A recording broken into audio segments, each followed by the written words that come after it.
Welcome back to Hollywood Pulse. Appreciate all the support y'all been showing.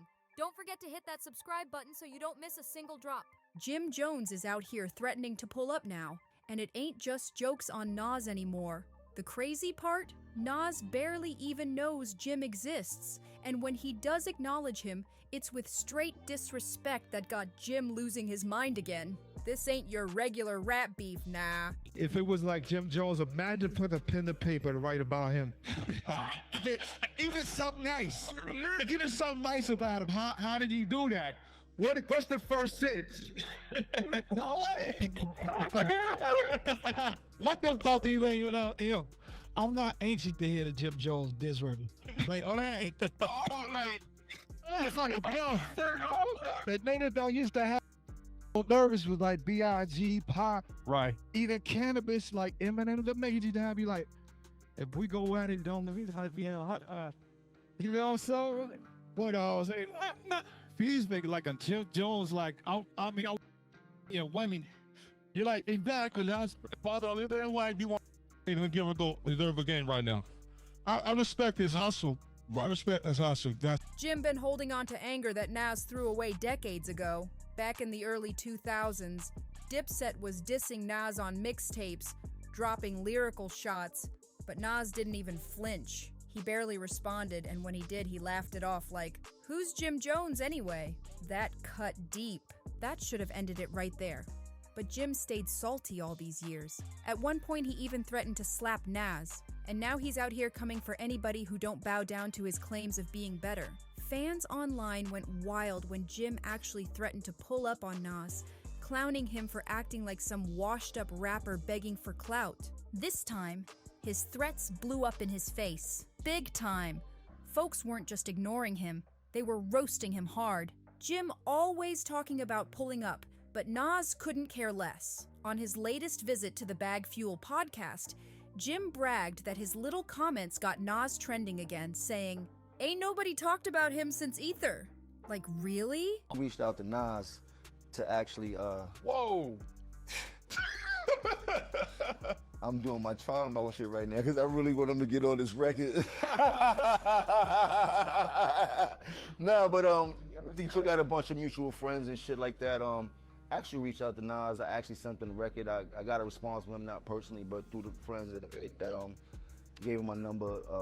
I was told that he said he wanted to holler at me and shit like that he liked the record. That was what I was told. Everything besides Dipset, whatever before Dipset, just want to put that on the record. Like, Nas was absolutely one of my favorite rappers of all time, from when he did the barbecue when we was in high school, walking through the hallways, and felt like he was him and shit, not like we was him. And you know, once you get into the pros, you know what it is, and you're on the same team. But I would love to do a record with him, as him being one of my favorites of all time. I think that's some really bucket list material for me on word. So, you know, we'll see. He even claimed that all his rap peers, too, shook to face him in the booth. Wild stuff.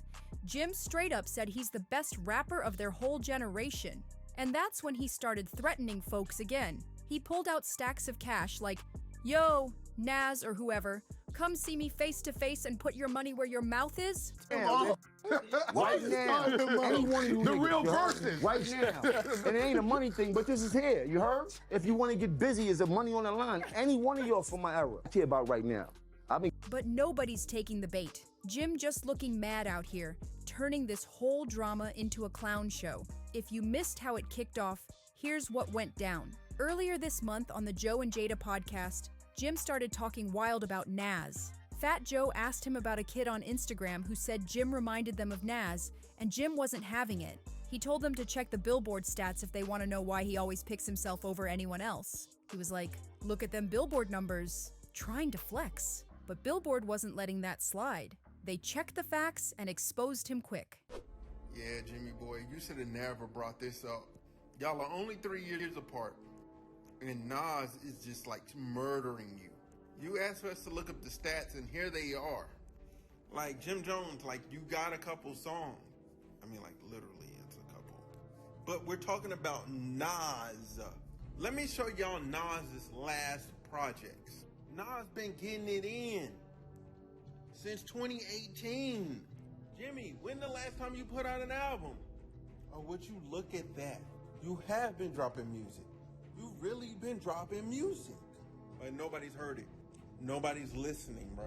Jim only got 2 Hot 100 hits as a solo artist, with just one hitting the top 10. Meanwhile, Nas got 27 Hot 100 entries, 2 top 10s, and when it comes to albums, Jim only charted 3 times on the Billboard 200. Nas? He got 27 albums, 16 of them in the top 10, and 6 even hit #1 spots. Jim's whole "I'm the best" talk crumbled right there, making him look goofy as ever, but he ain't back down. On Nightcap with Shannon Sharpe and Chad Johnson, Jim doubled down again. First he gave Nas some props, saying Nas influenced him early on, but then he switched up fast. He asked how long that influence really lasted, acting like Nas fell off. It all popped off when Jim said he was a better rapper than Nas, and Shannon hit him with, "You sober right now?" That's when Jim snapped back, saying he's not just better than Nas, he's more powerful too. Wild claim. I'm way more influential, a little bit run.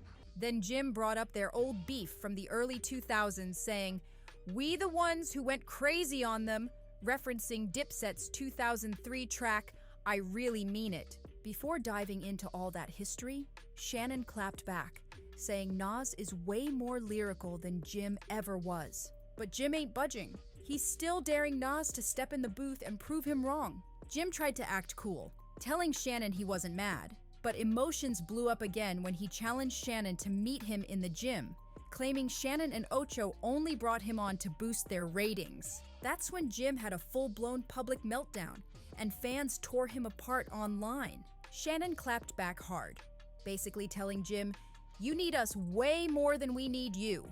But Jim wouldn't let it go. Later, he jumped on Instagram and challenged Shannon to a workout again. He posted a video of himself working out, writing, "Somebody tell Shannon Sharpe, don't start ducking this challenge. You gonna talk like a podcaster or walk what you talk? My sneakers tied up? You called me out in front of the world? Finish the job." Then he dragged Ocho Cinco into it, saying Champ didn't want to do it in public, so they could do it in private instead. Jim was like, "I know his rep as an athlete on the line, LOL. As long as you witness it, we good. Size don't matter where I'm from. Run it. Young David to all Goliaths." But this desperate Jim flex backfired hard. His comments got flooded with people clowning him, saying he got wheelchair legs, and calling him a cornball for begging for attention at almost 50. As for Nas, he kinda responded, "But let's be real. Calling this a beef ain't accurate. Jim's just been holding this salty grudge for years." This all started back in 2003 when Cam'ron and Dipset, especially Jim, were clowning Nas on radio freestyles and mixtapes. But Nas didn't even care. In a 2005 video that resurfaced, Nas straight up dismissed Jim, saying he ain't even worth beefing with cause nobody looking for him. He said Jim's bars never made anybody feel threatened, period. Then about a year later, Nas dropped "Hip Hop is Dead," and it rubbed some rappers the wrong way. But Jim took it personal as hell, even threatening to smack Nas at one point. He told Soph in an old interview how he felt. Jim was wild in saying, "Yo, I like Nas' new track. I'd still slap the holy life out of him, but where my gangsters at go hard. He got some slick bars in there. But I'd still punch him in the mouth if it came down to it." Like, bruh, what? Jim kept talking tough, but Nas just ignored him and stayed unbothered. Later in 2008, Jim told Rhapsody about a tense run-in with Nas and Dame Dash at a Ferrari dealership, claiming Nas was never on his level. Crazy talk. The wildest part? Jim kept saying he ain't care about no drama, but he the only one holding on to it, throwing little jabs while Nas just moved on. There was never any real back and forth. The so-called beef just died out. After 2008, Jim started showing Nas respect, even admitting he tried to work with him, but Nas never answered back. Here's the twist, though. Jim used to say Nas was one of his favorite rappers and his biggest influence. Even after getting ignored, Jim still called him the GOAT and begged for a collab. But now, Jim switched up heavy. He stopped calling Nas the GOAT and acting like he wanted a feature.